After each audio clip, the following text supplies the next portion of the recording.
All right. Now we are going to start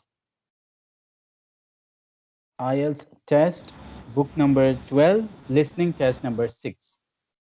Right? We have to do the practice. We will solve all the questions and I will tell you the instructions that which question type you have to solve according to a particular method, right?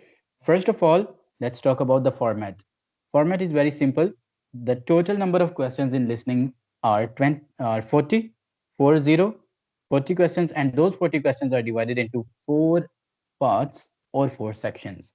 So it means each part has 10 questions. You got the point? Okay. Now 10 questions, 10 plus 10 and total 40 questions. Okay. Now you will be given some instructions that you should read questions from 1 to 5, then 1 to 6, and you will have to attempt the questions as well, right? According to what the speaker is going to say. Done? The duration of the test is 30 minutes. Listening module, duration of this test is only 30 minutes. At you will be given 10 extra minutes in which you will transfer your answers to a separate single page answer sheet, right? For example, right now this is a question paper right in front of you, all of you, right? Your listening test. Now you can see there are blanks. Okay, when you come to the next section, there will be multiple choice questions. And you will just mark A, B, C. Okay, done, right? But at the end, you will have to write these A, B, C, and all these things to a separate single page answer sheet where there will be a space of all the questions and you will have to transfer all of them. Your test will be checked from that sheet. Means those 40 blanks will be finally checked, right? You got the point? So the format is, I think, super easy. Now let's practice. Book number 12, test number 6. Recordings, and you will have to answer questions on what you hear. There will be time for you to read the instructions and questions, and you will have a chance to check your work. All the recordings will be played once only. The test is in 4 sections. At the end of the test, you will be given 10 minutes to transfer your answers to an answer sheet. Now turn to section 1.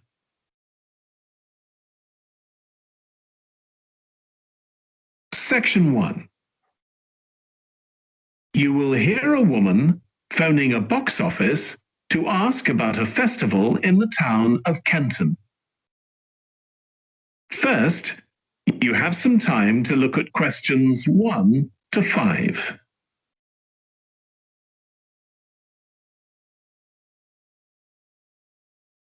You have to read questions from 1 to 5, underline the keywords in a sentence, then you will hear the the speaker. He will obviously talk about the same scenario, right? And then you have to pick an answer. And do not forget to follow the instructions. Use one word only. It means if you write 2 words, your answer will be incorrect, right? For example, beautiful table. If you think these are beautiful table, these 2 words are the answer. But the instruction is use one word. It means the most suitable one word will be written, and it should be written in the blank, right? Okay.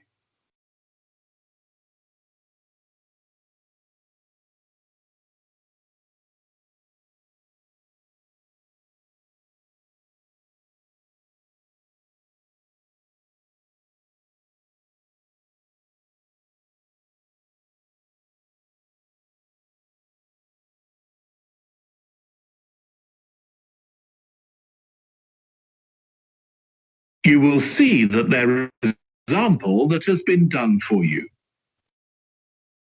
On this occasion only, the conversation relating to this will be played first. Good morning, Kenton Festival Box Office. How can I help you? Oh, good morning. I'm coming to Kenton for a few days holiday next month, and a friend told me there's a festival. She gave me this number to find out about it. That's right. The festival begins on the 16th of May and goes on till the 19th. Oh, that's great. I'll be there from the 15th till the 19th. The festival starts on the 16th of May. So 16th has been written in the space. Now we shall begin. Okay, as per the instructions in 2020, this example will not be repeated anymore. Your test will start from question number 1 directly, right? For example, they have given you this example, right? But it won't be repeated from now onwards, right? Okay. The space. Now we shall begin. You should answer the questions as you listen because you will not hear the recording a second time. Listen carefully and answer questions 1 to 5. Good morning, Kenton Festival box office. How can I help you? Oh, good morning. I'm coming to Kenton for a few days holiday next month, and a friend told me there's a festival. She gave me this number to find out about it. That's right. The festival begins on the 16th of May and goes on till the 19th. Oh, that's great. I'll be there from the 15th till the 19th. So, could you tell me the program, please? Well, on the first day, there's the opening ceremony in the town centre. People start gathering around 2 o'clock to get a good place to see from. And the events will start at 2:45 and finish about 5:30. Okay, thanks. I'll make sure I get there early to get a good spot. The festival will be officially opened by the mayor. He'll just speak for a few minutes, welcoming everyone to the festival. All the town councillors will be there, and of course, lots of other people. Right. Then there'll be a performance by a band. Most years we have a children's choir, but this year the local army cadets offered to perform, and they're very good. Uh-huh. After that, a community group from the town will perform a play they've written themselves, just a short one. It's about Helen Tungate. I don't know if you've heard of her. I certainly have. She was a scientist years ago. That's right. She was born in Kenton exactly 100 years ago, so we're celebrating her centenary. I'm a biologist, so I've always been interested in her. I didn't realise she came from Kenton. Yes.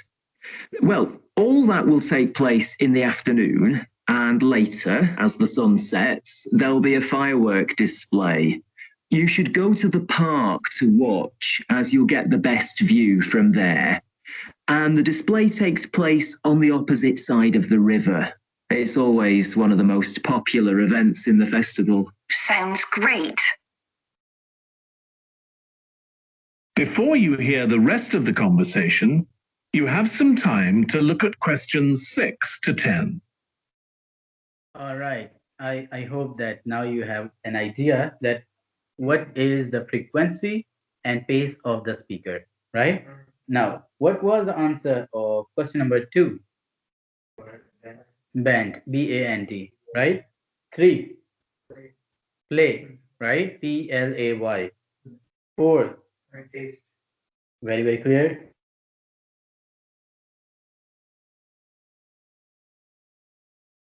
T-A-S-T. Okay, now you have to attempt the rest of the questions in the same way. Okay, let's continue.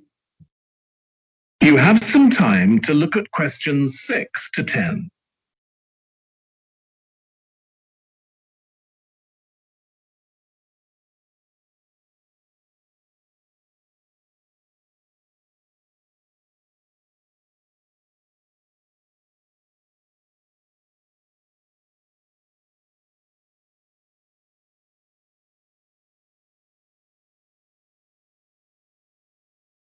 Now listen and answer questions 6 to 10. And what's happening on the other days? There are several events that go on the whole time. For example, the students of the art college have produced a number of videos, all connected with relationships between children and their grandparents. That sounds interesting. It makes a change from children and parents, doesn't it? Exactly. Because the art college is in use for classes throughout the festival, the videos are being shown in Handsworth House. How do you spell the name? Handsworth.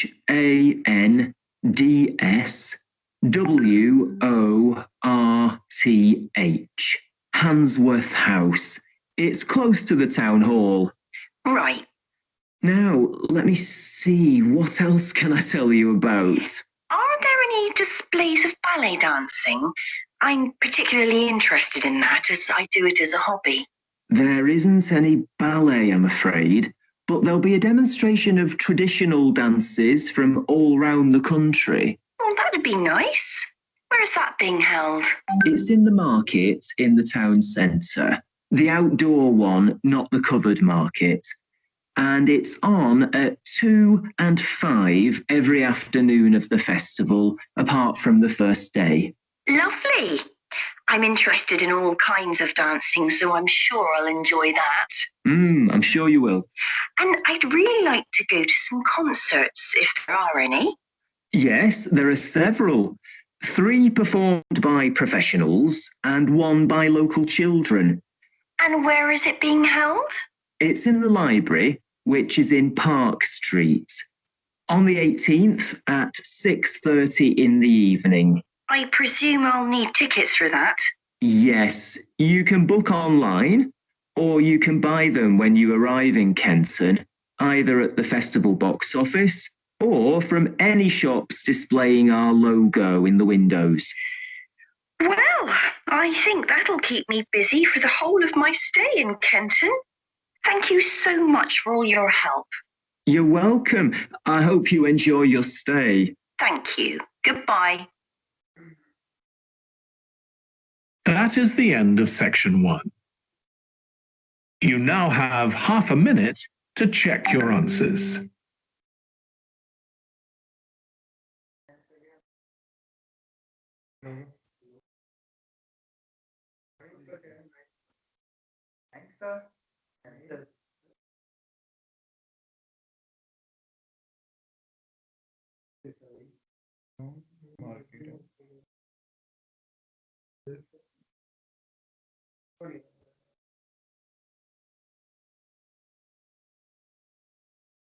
Now turn to section 2.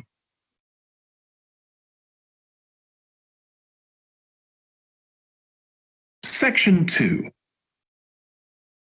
You will hear a man talking to a group of people about a tour of theatres in the city of Munich in Germany that he has arranged for them. First, you have some time to look at questions 11 to 15.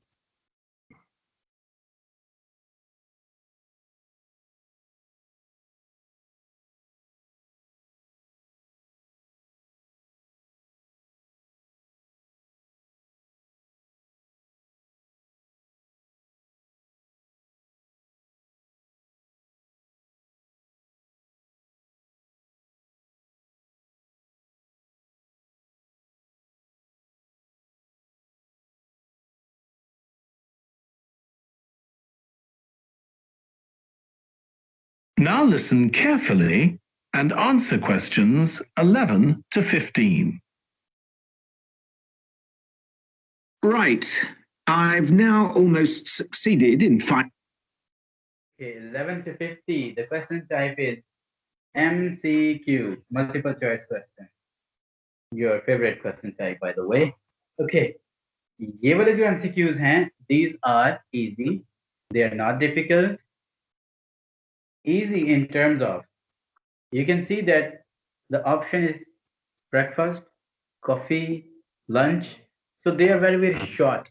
Sometimes you will get a full sentence in each option.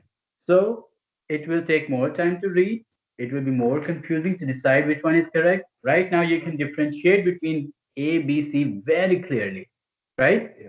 So that's why they are easy. It's not because difficulty level, it's because lesser content. Okay, now let's start. Finalizing plans for our tour, so I'll bring you up to date with what I know. As you know, we're flying first to Munich on Monday the 4th. The flight is at 11:30, so it's too early to have lunch at the airport. I suggest we meet there for coffee at 10, which should give us plenty of time for breakfast before we leave home. When we arrive in Munich, we'll be met at the airport by Klaus Bauer. Klaus works for a tour operator, and he'll look after us for the time we'll be in Germany. He's already liaised with the managers of the theatres we're going to visit, and he's also arranged for an officer of the National Theatre in Munich to show us round the theatre one afternoon during our stay. Now, last time we discussed this trip, I didn't have the precise cost for hotel rooms, but now I have. The normal rate at the hotel where we're staying is €150 a night for a double room. I'd hoped to get that down to €120, but in fact, I've been able to negotiate a rate of 110. That'll be reflected in the final payment, which you'll need to make by the end of this week. On Tuesday, the day after our arrival, I had hoped we could sit in on a rehearsal at one of the theatres, but unfortunately, that's proved very difficult to arrange. So instead, we'll have a coach trip to one of the amazing castles in the mountains south of Munich. On Tuesday evening, we'll all have dinner together in a restaurant near our hotel.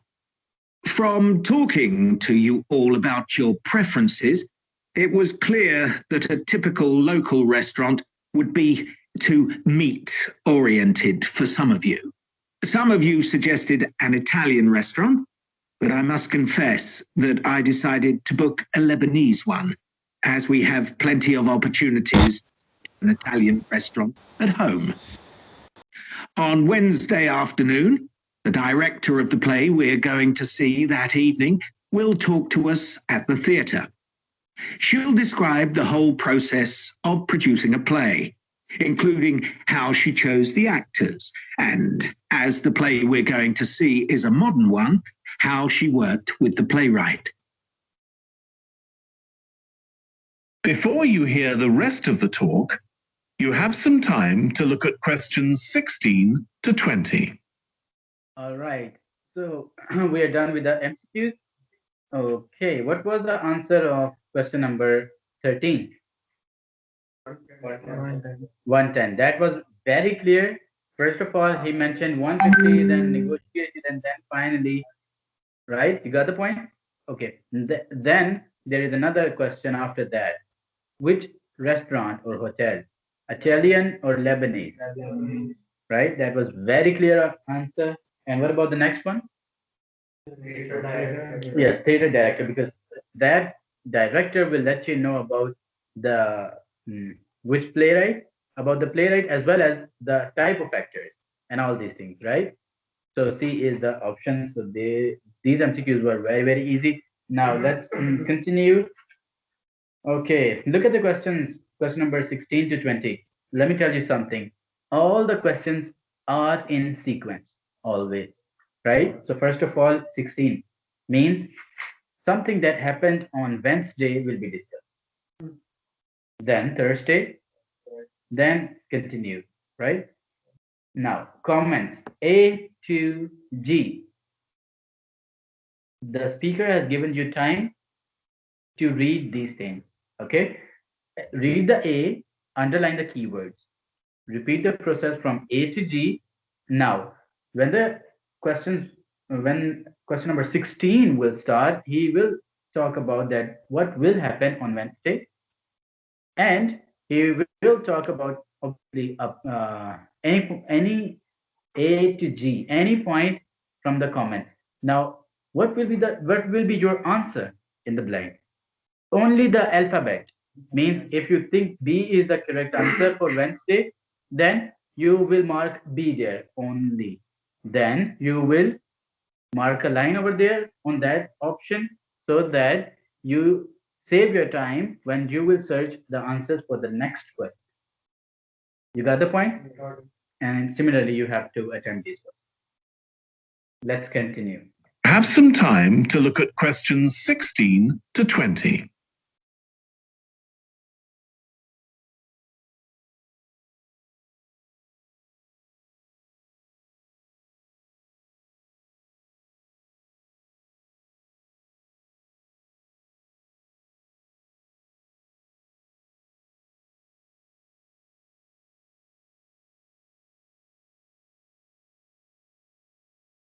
Now listen and answer questions 16 to 20. Right. Now I'd just like to make a few points about the plays we're going to see, partly because it might influence your choice of clothes to take with you. The play we're seeing on Wednesday evening is a modern one, and we're going to the premiere. So it'll be quite a dressy occasion, though of course you don't have to dress formally. I gather it's rather a multimedia production with amazing lighting effects and a soundtrack of electronic music, though unfortunately the playwright is ill and is unlikely to be able to attend.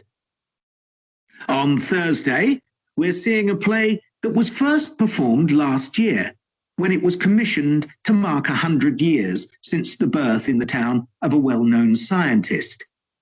We're going to see a revival of that production, which aroused a lot of interest. Friday's play will really make you think hard about what clothes to pack, as it'll be in the garden of a palace. It's a beautiful setting, but I'd better warn you, there won't be much protection from the wind. On Saturday, we're going by coach to a theatre in another town, not far from Munich. This will be the opening of a drama festival, and the mayor and all the other dignitaries of the town will be attending. After the performance, the mayor is hosting a reception for all the audience, and there'll be a band playing traditional music of the region. And after having a day off on Sunday, our final play is on Monday. What is the answer of question number 19? Saturday. That was very clear. And it's in the day off on Sunday. Our final play is on Monday, and it's in the stunning setting of the old town hall, which dates back to the 14th century. The performance marks the 50 years that the lead actor has been on stage, and the play is the one where he made his first professional appearance all those years ago. And the day after that, we'll be flying back home. Now, have you got any questions before I... Okay. That is the end of section 2. You now have half a minute to check your answers. All right, we are done with section 2 as well, right? Section 2, what was the answer of question number 20? Yes, they were talking about a historical building which dates back to 100 years ago or whatever. But the thing is that they were talking something that happened in history, relating to the history, or that was a signal about the history. So this is the only option out of all the comments. You got the point? So that is how we have to select. Okay, I know that some students are facing issues. They do not understand these questions in the first attempt. Then what is the solution? Practice again. These are the instructions you have to follow, and obviously it takes time, right?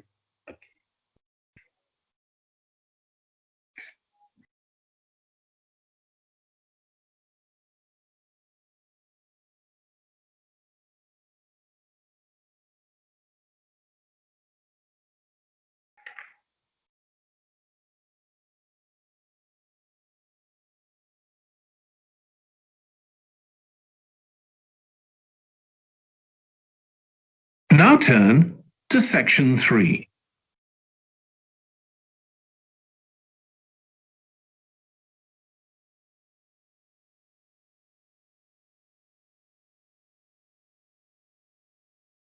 To section 3. We will wait for 1 minute. Azan is continuing.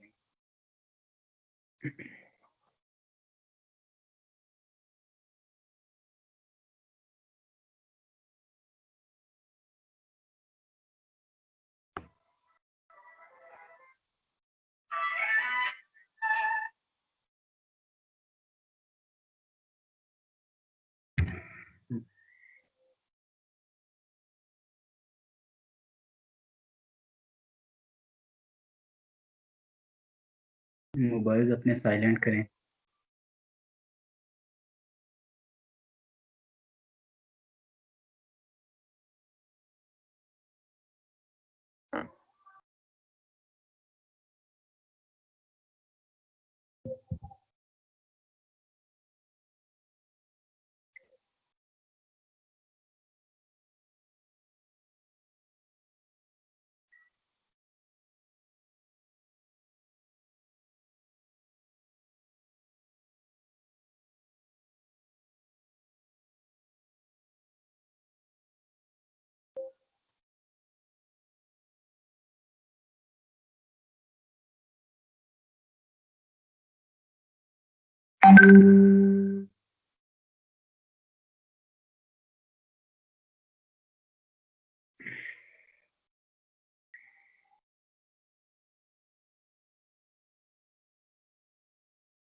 All right. Okay. Let's start. Section 3. Okay.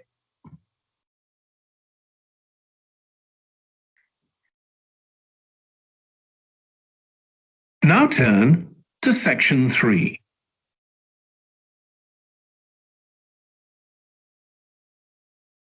Section 3. You will hear James, who is in the Scandinavian Studies department at his university, talking to his tutor, Beth.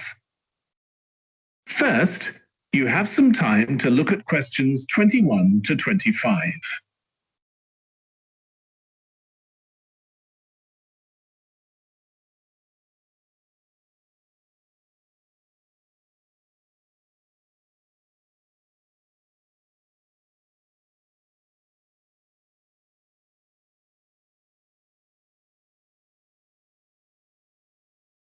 All right. You have to attempt these MCQs in the same way we did before. Now you can see that these questions are a little bit more challenging than the previous one. They were very easy to look at, to read, because they were easy to compare. And here you can see there are phrases or even sentences in the options, right? So underline the keywords and follow the same procedure.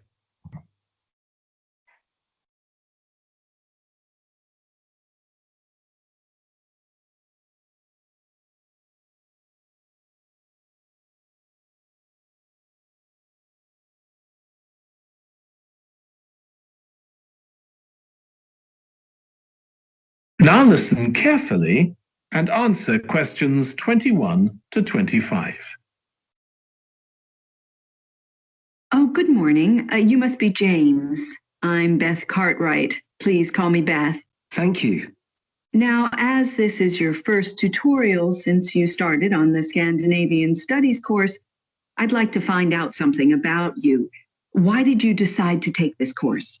Well, my mother is Danish, and although we always lived in England, she used to talk about her home a lot, and that made me want to visit Denmark. We hardly ever did, though. It means A is not the answer. My mother usually went on her own. But whenever her relations or friends were in England, they always came to see us. I see. So I assume you already speak Danish, one of the languages you'll be studying? I can get by when I talk to people, though I'm not terribly accurate. Now, you probably know that you'll spend the third year of the course abroad. Have you had any thoughts about that? I'm really looking forward to it. And although Denmark seems the obvious place to go because of my family connections, I'd love to spend the time in Iceland. Oh, I'm sure it can be arranged. Do you have any plans for when you graduate? A lot of students go on to take a master's degree. Okay, you can see that there was some discussion and there wasn't any answer. So it was an extra discussion just to confuse you. You got the point? And what is the answer of question number 21? C, very clearly. C is the answer. And one more thing here, that how will you know that question number 22 has started? Obviously, your keywords will match with the speaker, right? What he's talking and all that. He talked about, sorry, she talked about graduates, when he graduates. So it means question number 22 has started. Even if you have picked the answer of question number 21 or not, move to the next question, because you can say in the pain of the question of question number 21, you will forget, you won't be able to attempt question number 22 as well. It means if you do not know the answer of a question, skip it, move to the next one. Done? Okay, now question number 22. Go on to take a master's degree. I think the 4 years of the undergraduate course will be enough for me. I'm interested in journalism, and I quite like the idea of moving to Scandinavia and writing for magazines. I'd find that more creative than translating, which I suppose most graduates do. Okay. Now, how are you finding the courses you're taking this term, James? All right. What is the answer of question number 22? B, yes. A, no. B, yes. He talked about that he wants to be in journalism, right, for the magazines. Then he talked most want to become the translators, but I think that journalism is more creative, right? So B is your answer. Now attempt rest of the question. As you're taking this term, James? Well, I'm really enjoying the one on Swedish cinema. That'll continue next term. But the one on Scandinavian literature that's running at the moment will be replaced by more specialized courses. Oh, and by the way, if you're interested in watching Danish television programs, there's going to be a course on that the term after next. That sounds good. Have you started thinking about the literature paper that you have to write in the next few weeks? Okay, question number 24 I started. Question number 23, what is the answer?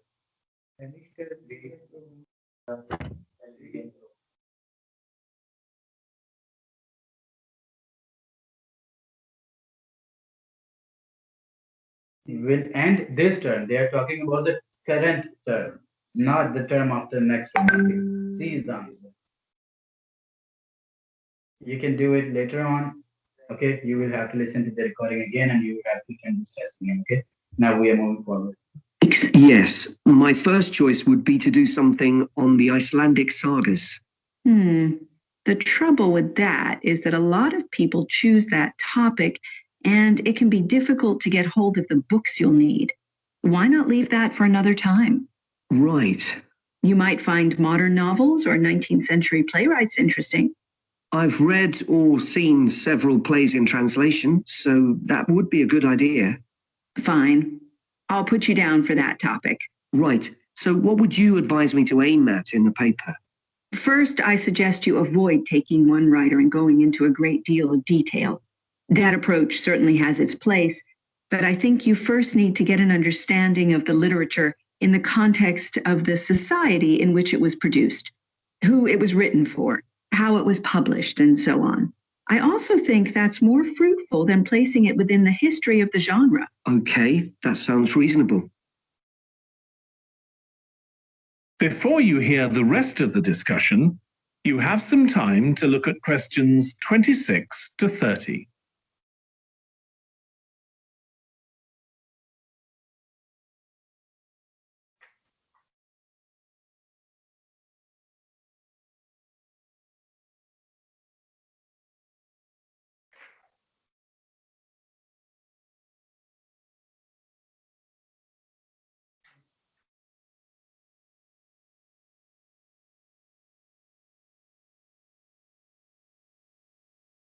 Six to 30.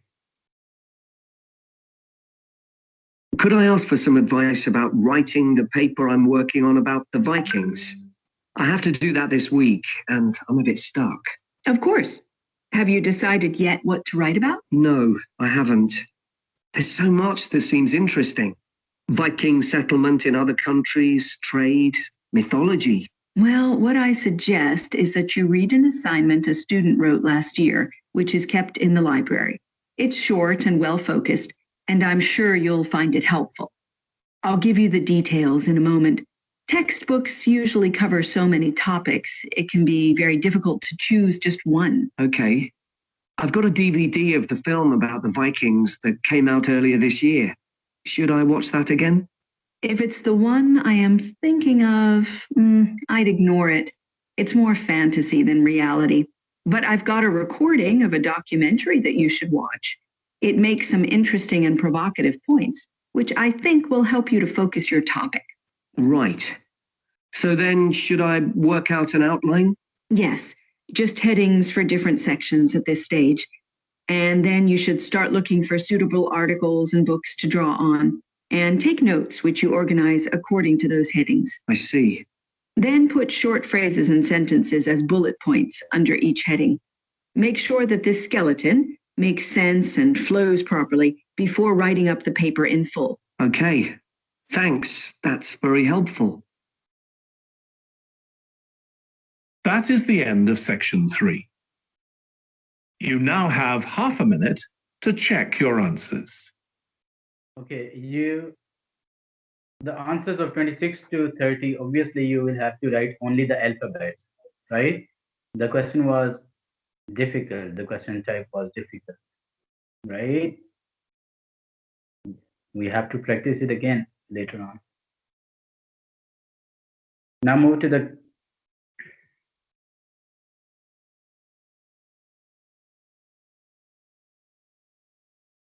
Okay, now we are going to start the section number 4. To section 4.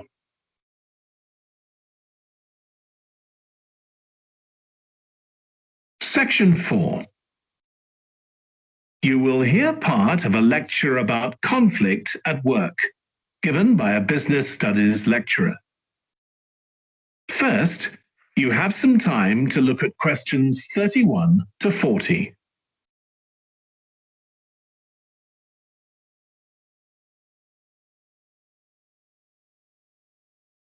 Okay, previously he used to say read questions from 5 to 10 or 11 to 15. Now, this time he has told you that read from 31 to 40, all 10 questions at the same time. You have to underline the keywords and how you have to split the questions this time. This time you can see there are subheadings. For example, chief executive, other managers, minimizing conflict.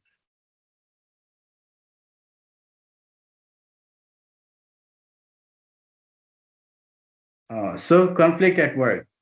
These subheadings will help you to decide, right, when the next questions are coming. They have divided the questions in subheadings, but the questions will be in sequence and in the flow from 31 to, right? Let's start.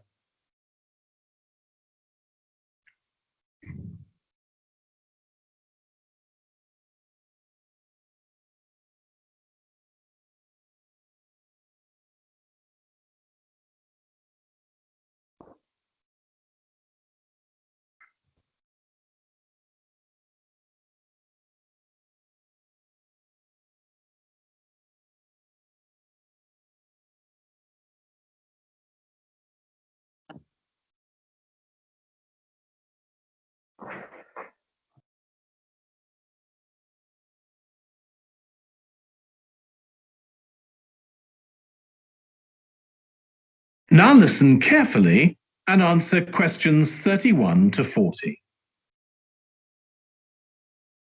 Over the years, attitudes towards workers have changed considerably. After all, there was a time when workers had no rights at all and laboured in appalling conditions. Conditions have improved a lot, but conflict in the workplace is still common, and human resources managers nowadays need to be able to deal with it when necessary. What is conflict in the workplace? Definitions vary, but I'm taking it to refer to a whole range of behaviours that the victim finds unacceptable, from minor, harmless arguments to, at the opposite extreme, physical violence. Much of this is covered by the term bullying, by which I mean one or more people behaving abusively or aggressively against another who is in a weaker position.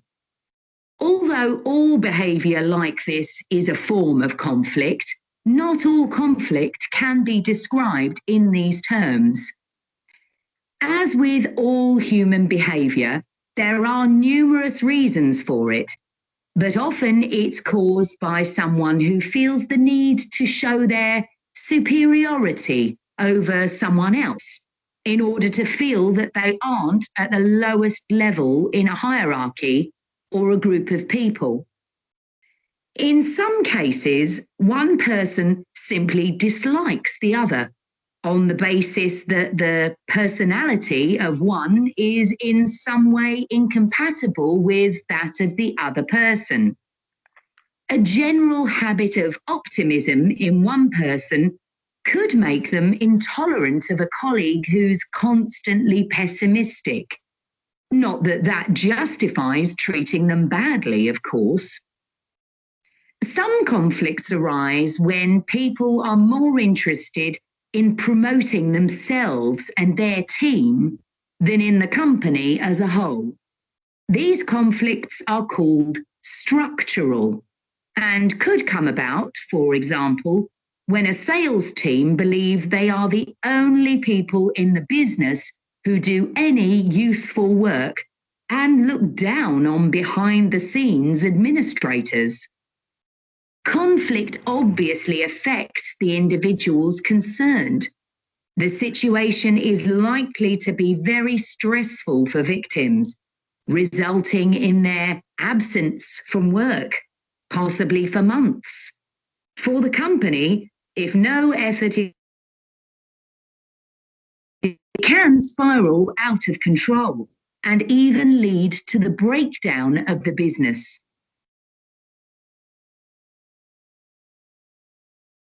Some interesting work with chief executives, CEOs, has uncovered some of the reasons why they may treat colleagues badly. Many CEOs combine two opposing characteristics: confidence, that is, the belief that they're capable of great achievements, with a high level of anxiety, a fear of missing targets, whether set by themselves or by the directors of the company. This combination can make them respond badly to anyone who questions their decisions.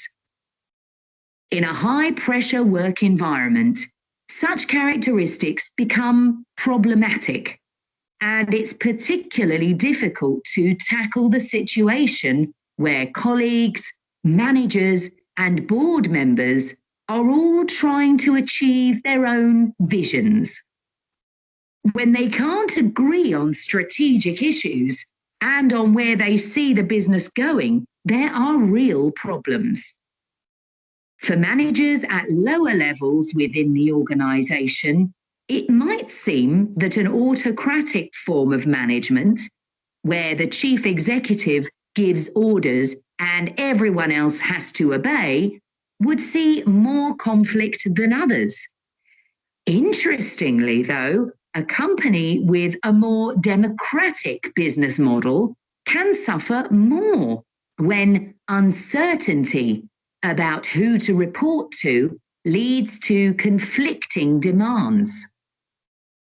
Now I'll say a little about dealing with the type of conflict that has harmful effects. Of course, the ideal is to prevent it arising in the first place.